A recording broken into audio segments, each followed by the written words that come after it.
Well, finally, we have Konstantin. He's in early development of a company called SmartPack. And SmartPack is an EMS real-time inventory management system embedded into state-of-the-art carrier gear. So Konstantin's a really bright young entrepreneur with a lot of passion who's discovered a problem while working with his employer and now putting together a solution for that. We do think this employer is potentially close to becoming a strategic funding source, in addition to being the pilot as well. What I personally love about SmartPack is it's kind of like the Amazon Go store, but for the doctor's bag. So I'll let him tell you a little bit more about that. Go ahead, Konstantin. Okay. All right, are you able to see my presentation okay? Looks good. All righty. Thank you, CS, for the intro. Thank you for everyone for your time, and thank you to the Accelerator for the opportunity to present today. My name is Konstantin Milam. I am the founder and CEO of SmartPack Systems. I am also a 23-year-old college student and 911 paramedic. Working as a paramedic in the field, I've encountered some interesting problems you might not expect. Fundamental to that is that field healthcare professionals are in a life-saving situation at a moment's notice all of the time. And what that really means is that they're a moment's notice away from emptying the contents of their gear. Should they really be thinking about inventory management? Right now, EMS lacks a flexible and inexpensive inventory management solution. Of the few existing solutions, there is not one that's capable of tracking both static and mobile inventory in most operations. Static inventory is like that picture on the top left. That's stuff that's sitting on a shelf in a room. While mobile inventory is like the picture on the top right. That's supplies and things that are in gear bags, on apparatus, out in the field. Right now, once inventory leaves the warehouse for the vehicle, the gear bag, or even most ambulance supply rooms, its software tracking ends. Most of EMS still working off paper checkoff sheets. Really, a $31 billion industry is still using pen and paper to check their gear. On the bottom left, that's a picture of the paper checkout sheet I use at my work. On the bottom right, those three pictures, that's the highly technical process by which my supervisor texts me a combination so that I can access the narcotics pouch that I need for my shift. When done correctly, operative word correctly, it takes the average field about 45 minutes to do inventory. And this is an industry-wide thing. It takes about 45 minutes, average crew, to do inventory. And I can tell you two things about that. One, the crews, they're not showing up 45 minutes to do this stuff for free before their shift. And two, they're not spending 45 minutes to do it at all. Based on my experience in polling quite a few other paramedics who are in my area, the average crew spends about 15 minutes checking their gear. Based on that figure of 15 minutes, EMS operations in the US waste about $1 billion every year paying field staff to do inventory inaccurately. This is really a last mile problem, and it leads to mistakes and tremendous inefficiencies. So what are we doing about it? At the most basic level, we're making an app. This app works with the latest and greatest in RFID tag technology. It's now possible to integrate the functionality of your phone's contactless payment technology with the range of generic RFID into a single tag. And these tags, they can be built into anything from a disposable sticker to a fixed metal label. And they can be applied to any object. That allows any person with a smartphone to access or update information about that item instantly. Importantly, this eliminates the requirement for specialized equipment, which when you lose, break, or otherwise fail, render the user unable to check their inventory. But this still requires some underpaid, overworked field medic to check inventory manually. And as you might recall from the last slide, they don't do a very good job of that. So our goal is to automate this process, minimize the human in the equation. And we plan to do that by creating hardware that's optimized to work with our software. And we're starting by reinventing the medical bag. Think about the doctor's bag for a minute. Hasn't really changed in about 2,500 years. So we're making the bag smart. It's the bag that tells the user, in this case, the field paramedic, what's in it, what needs to be replaced, and when. And by proxy, it's sharing that data all the way back up the chain, the supply chain, to the management teams. But we're not just making a bag or even one bag, we're making an ecosystem of hardware. to track inventory that's not in a bag, we're making the SmartPack controller, which for all intents and purposes is a jerry-rigged RFID reader modified to work wherever it's needed. A single controller can be used to make an ambulance smart, or multiple can be connected into a mesh network to make the entire warehouse smart. And the result is a real-time cataloging and self-reporting system. So, with our hardware fully implemented, the process of inventory cataloging can be entirely automated, eliminating the need for manual checkoffs. But because you can use your phone with our system, field professionals will always be able to do what they need to do with their inventory, no matter what. That can be narcotics, that can be expirables, stretchers, ambulances, radios, any equipment, period. And it can be done anywhere. It can be done in a warehouse, it can be done in a supply room, the back of an ambulance, in a helicopter, even in the back of a tractor trailer rig. You can even set this up in a field tent in a parking lot during a disaster. But perhaps the most important feature is that of operational continuity. If you're downrange and it hits the fan and you lose power, don't have access to the internet, that's not a problem. SmartPack's products are capable of remembering their own inventory, even if they can't connect to the cloud. They're designed to share that data directly to the user's phone and with each other to maintain local inventory when everything goes offline.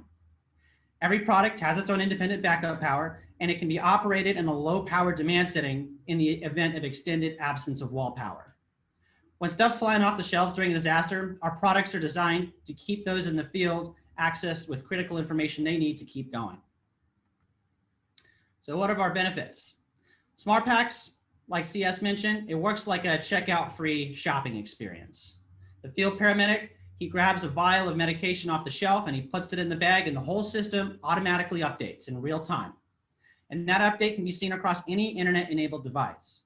When that medic later pulls that medication out of the bag, along with the other half dozen things he needs, that data becomes a valuable insight into their clinical performance.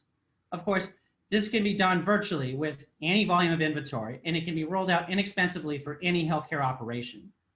And of course, the system is so easy to use that the majority of the time, the field medic doesn't even remember they're using it. As a result, this enhances efficiency. This significantly increases productivity. It improves accountability, substantially minimizes liabilities, reduces wasteful spending, and above all, it saves money and it saves lives. That's what we're doing. So what's the competition look like? On the hardware side of things, the average bag costs about $250, with the most expensive bags being about $500. On the most expensive side, these bags are literally bulletproof, as in they have ballistic plates in them. They're fluid resistant and they have more space, but still none of them provide any insight into the inventory. On the software side, the market is heavily undersaturated, with most services still using pen and paper. There are about 6 companies who are in the market, only 2 of which integrate some form of RFID. Both of these companies require an expensive proprietary handheld scanner and actually require someone to operate it on a regular basis. So us versus them. All of us have some form of inventory analytics. All of us can do inventory tracking if it's sitting on a shelf. For the exception of the 2 companies using RFID, which provide limited field tracking, only SmartPacks is able to fully track mobile inventory.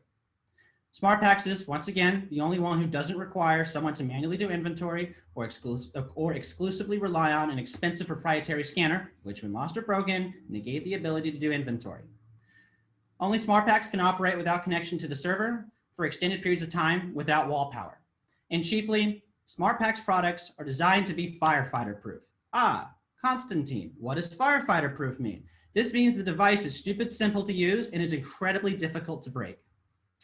You can tell I'm a paramedic and not a firefighter. All right, so what's our market look like? Our starting market, which is EMS, it's worth about $240 million. Now, this value grows at the same rate as EMS in America itself does, which is about 10% year over year. Our total addressable market, however, is closer to about $2 billion. And this includes the closely related markets of fire services and emergency management. It's important to note here, however, that there's a significant potential for self-reporting mobile inventory management systems in quite a few other markets. And I'll say specifically, once we address the first markets that we're looking at, the military and other defense applications are hugely interested in this sort of need.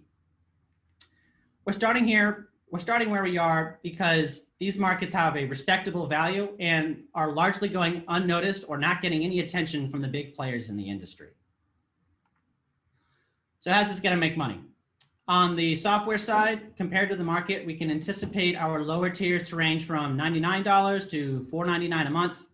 The difference in tiers is measured by access to features, including the difference between personal and agency level accounts, and by the volume of inventory needing to be tracked. For reference, an average full-sized EMS bag has about 270 tag-worthy items, while the average ambulance has between 400 and 450 taggable items. On the hardware side, we have two avenues for revenue going on. The first is selling RFID tags, which is the razor blade model approach. Basically, this means we sell most of the tags we offer for slightly less than what they cost, slightly more than what they cost. But because of the massive volumes in which they'll have to be purchased and then repurchased, those narrow margins will add up very quickly and provide a relatively stable form of cash flow. Keep in mind that the vast majority of inventory in healthcare is only single use. The other thing we're doing, obviously, is selling gear. In phase one, that's the smart bags, which gives way into our Smart Narc series of narcotics tracking products. In phase two, that's our automation hardware, so the SmartPack controller and other related accessories. In phase three is when we start breaking into the more niche products like our Smart Aux device, which is a little IoT sensor that allows a SmartPack app user to see the oxygen levels of all the cylinders currently in or on an ambulance in an entire fleet of ambulances.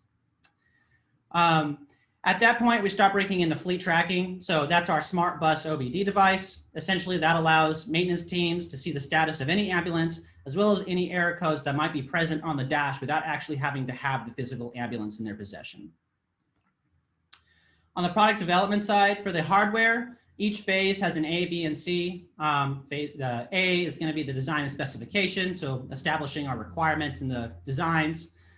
B is engineering. So for the most part, we're modifying commercially available goods. That's the great thing about this is we're not really inventing anything new. We're taking stuff that already exists and we're putting it together in a new way.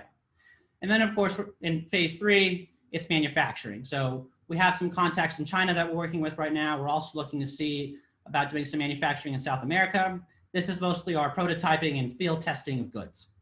On the software side, it's pretty standard, phase 1, 2, and 3, research and development, app design, that's the UI UX, and then phase 3, that's the alpha phase trial. After those phases, it turns into the beta version series, which you see with every other piece of software.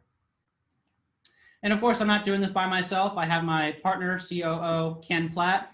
He's a seasoned business executive, has extensive experience across multiple industries, including medical devices, semiconductors, nanotechnology, communications, high volume consumer products, contract manufacturing. He's really an expert in this sort of thing. And of course, we have the support of Angelos and the accelerator who have been instrumental in where we are so far. So we're a development phase company, and in the seed round, we're looking for about $1 million. Use of funds is largely R&D. At this stage, it's mostly on the development side, as well as the other standard startup costs that you would have for paying people to do things, excluding myself. Strategic partners, we're looking for people who think they can provide value to us, one of which, as CS mentioned, is Acadian Ambulance Service, who happens to be my employer. They have already committed to allow us to do our beta trialing of all our goods through their stations here in the Central Texas Division. And they have already expressed interest in not just buying our products once we have them, but investing them into them right off the bat. People like the International Accelerator, who, as you guys are familiar, provides me the physical infrastructure to do what I need to do. We're looking for any other early adopters similar to Acadian and anyone with any healthcare services or RFID experience. If anyone has any questions, go ahead and ask them now. The top is my contact information. The bottom is my partner, Ken Platt's. Ask away. All right, great presentation there, Constantine. We do have a few questions here. The first one is, would you like to make something for photographers and videographers who spend a good deal of time packing bags and sometimes the entire vans of equipment with many small parts that are critical? Absolutely. And my sister actually brought this up the other day. You got to understand, it's, we're starting with EMS because that's what I know really well. And if you master the world of EMS, which is a highly OCD world that has to work 100% of the time, you can pick this up and apply it to any other industry. The those photography bags are an awesome example. Got to have all the lenses in there. But if you forget a lens, that's an inconvenience for you. In EMS, if you forget a medication, that's a multi-million-dollar lawsuit. So yes. Okay, great. Another one we have is, are your tags reusable? So it depends on the tag. The majority of tags are, and I have a little model here for you. The majority of tags look like this, right? They have some sort of interlay attached to an adhesive that allows you to attach it to any item. In the sticker type ones, those are single use. Now, they're looking to be about 15 cents a tag. So these sticker ones are not that expensive. For other items like monitors or stretchers, which are reusable and they're going to have tags forever, those are going to be, you know, between $10 and $40 a piece, not usable. So there's no real limitation as to how many times the tag can be scanned. The only limitation is the item it's attached to. So in this case, we have a vial of medication and it's already expired. So I'd be throwing this medication away, and as well as the tag. All right, perfect, thank you. Another one we have is, given the Buy American mandate for US government purchases in the president's last speech, is there any possibility for manufacturing this in the US? That's one thing I'd like to do, especially because we know we want to go sell to the military, and a lot of emergency management is, you know, municipality based.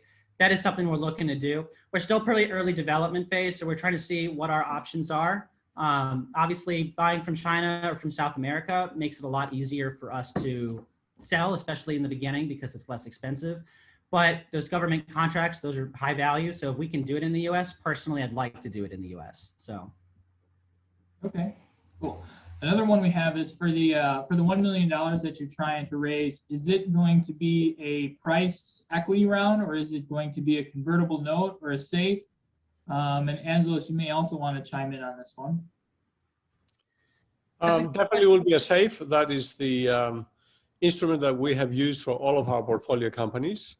And the safe will have a discount of about 30% and a cap. Okay, another one we have is, what is the expected price and margin per smart bag? Great question. So for the smart bag, it's going to be about $50 to manufacture. So that's about $10 in textiles, $20 to $40 of actual technology and integration. And then if we're doing it from China, that's about $50 in shipping per bag. So the whole process for us to get a bag here is about $100. Times 4, it's about $400. So you got to keep in mind here what's really, really valuable, and no other bag really in existence right now can do this. If you're an EMS service or any operation using our bags pay for themselves. Being able to have that insight into your bag means the amount of money you're going to save on wasteful spending and just the liability alone associated with a medic in the field giving an expired medication, that pays for itself 10 times over. So at minimum, we're looking $400. Likely that we can probably price that closer to $700. Again, for the basic fact that, you know, in a year, this bag will have paid for itself. Konstantin, I have a question, and that is, what is the time frame that these bags are expected to last? Is it 5 years? Is it 10 years? Or is it 2 or 3 years? Great question. So in the market right now, the average bag only lasts about 2 to 3 years before they get destroyed and have to buy a new one. So we'd like to make our bags last about 4 years. If you're going to pay $400 to $700 for a bag, it better be good. So again, these bags are firefighter proof. So if I accidentally run over it with my truck or I drop it out of a helicopter, in theory, I can pick it up back up and replace the computer module if I have to. So the bags themselves should be about 4 years. And another one we have is, Apple just announced a similar tagging hardware application. How do you compare with them, and how do you keep from competing with you? They're really cool, actually. I really want to buy those. I've been looking at them. They're very expensive per tag. So as I mentioned in one of my earlier slides, there's about 270 taggable items, and most of them are medications like these. You're not going to spend $20 or $30 on a tag for every one of these, right? This is a 15-cent tag, and I don't think Apple's going to be able to sell their tags for 15 cents a pop. So their application is really not the same as ours. We're focused on a lot of inventory in small volume, and we're also focused on the bags themselves being self-reporting, right? So they're making a different approach. I don't really know that they're applicable to this particular field. Okay. Another one we have is, do you see any other applications for this besides just ambulances? So ambulance, again, that's EMS, emergency medical services, mostly ambulances, helicopters, that sort of thing. That's where we're starting, right? Then we break into the fire service, which I know for some people this might be confusing, but when we're talking about the fire service, we're talking about the 50% of fire departments which don't operate ambulances. They do exclusively fire ops, as well as all the people who do operate ambulances and fire trucks, right? So fire itself is a massive industry. Emergency management, which I don't know why, but hasn't gotten any attention from any of the asset management. And that's FEMA, that's the state level, that's all of your local departments of Homeland Security. No one's given them any attention. I deployed to Louisiana 6 months ago for a hurricane and spent an entire 12 hours inventorying an 18-wheeler. And let me tell you, just the stuff in that is probably 12 ambulances, and that was for one 18-wheeler. So to give you an idea, that is an enormous market with very little people in it. Outside of emergency services, there's the military, right? So again, they have bags with stuff in it in large volumes, and they're operating well away from home. So military is the next obvious go-to. And then, cameras, or really anything that you can think of where you have to have all of your stuff in either a bag or in a truck, and it has to be out in the field. Okay. Well, that wraps up our questions for you, Constantine. Really appreciate you going through those. And again, great job on the presentation. Great. Thank you all for your time. Yeah, awesome. Super illuminating presentation.